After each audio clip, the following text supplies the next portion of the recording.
In this video, I'm going to describe a new way of combining a very large number of neural network models without having to separately train a very large number of models. This is a method called Dropout that's recently been very successful in winning competitions. For each training case, we randomly emit some of the hidden units, so we end up with a different architecture for each training case. We can think of this as having a different model for every training case. And then the question is, how could we possibly train a model on only one training case? And how could we average all these models together efficiently at test time? The answer is that we use a great deal of weight sharing. I want to start by describing two different ways of combining the outputs of multiple models. In a mixture, we combine models by averaging their output probabilities. So if model A assigns probabilities of 0.3, 0.2 and 0.5 to three different answers, and model B assigns probabilities of 0.1, 0.8 and 0.1, the combined model simply assigns the averages of those probabilities. A different way of combining models is to use a product of the probabilities.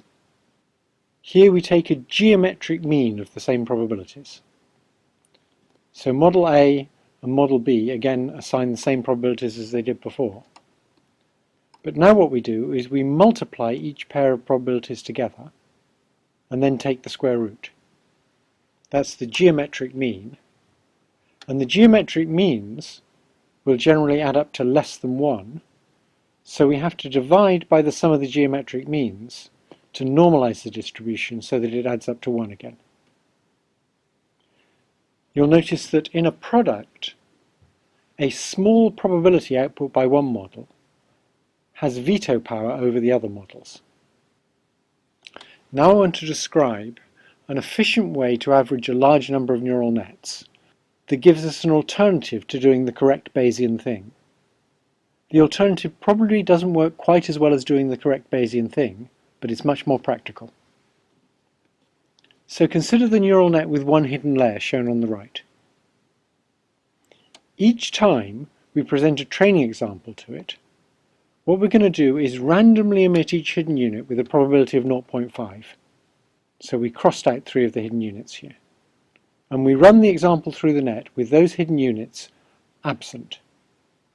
What this means is we're randomly sampling from 2 to the h architectures, where h is the number of hidden units. It's a huge number of architectures. Of course, all of these architectures share weights.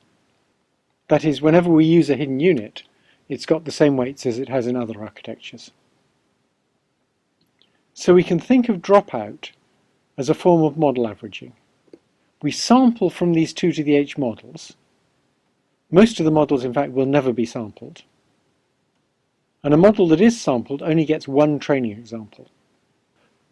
That's a very extreme form of bagging.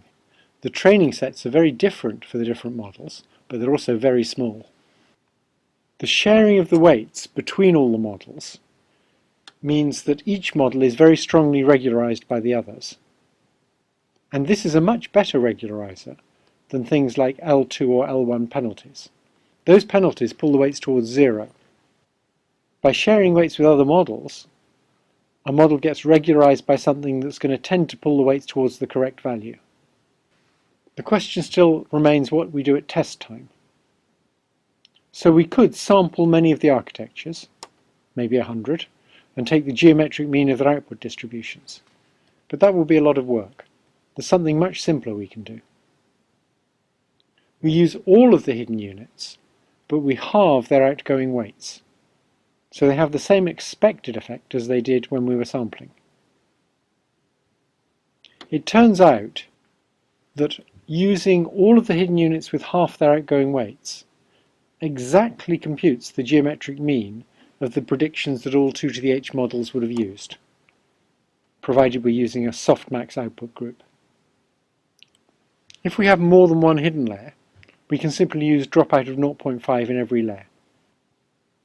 At test time, we halve the outgoing weights of all the hidden units, and that gives us what I call the mean net.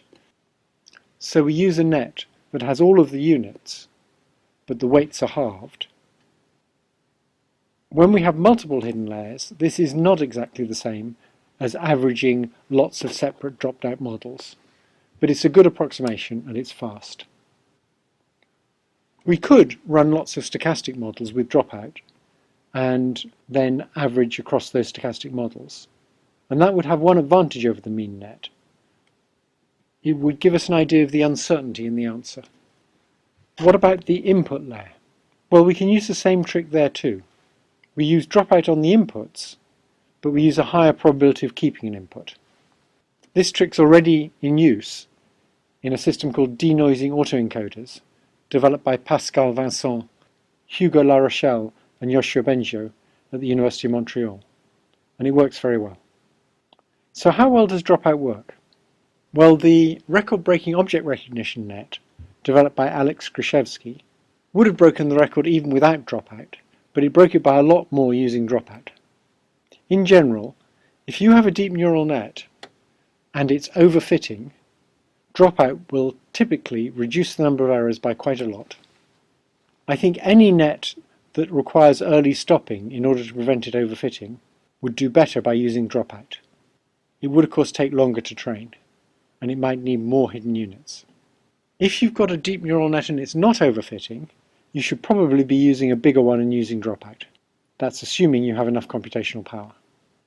There's another way to think about dropout, which is how I originally arrived at the idea.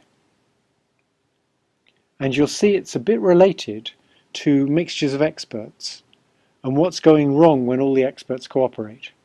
What's preventing specialization?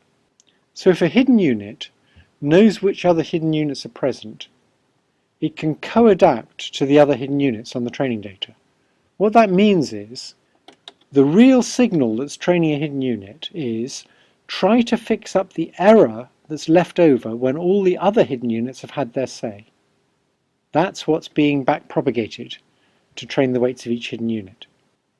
Now that's going to cause complex co-adaptations between the hidden units, and these are likely to go wrong when there's a change in the data. So on new test data, if you rely on a complex co-adaptation to get things right on the training data, it's quite likely to not work nearly so well on new test data. It's like the idea that a big complex conspiracy involving lots of people is almost certain to go wrong, because there's always things you didn't think of. And if there's a large number of people involved, one of them will behave in an unexpected way, and then the others will be doing the wrong thing. It's much better, if you want conspiracies, to have lots of little conspiracies. Then when unexpected things happen, many of the little conspiracies will fail, but some of them will still succeed. So by using dropout, we force a hidden unit to work with combinatorially many other sets of hidden units. And that makes it much more likely to do something that's individually useful, rather than only useful because of the way particular other hidden units are collaborating with it. But it's also going to tend to do something that's individually useful and is different from what other hidden units do.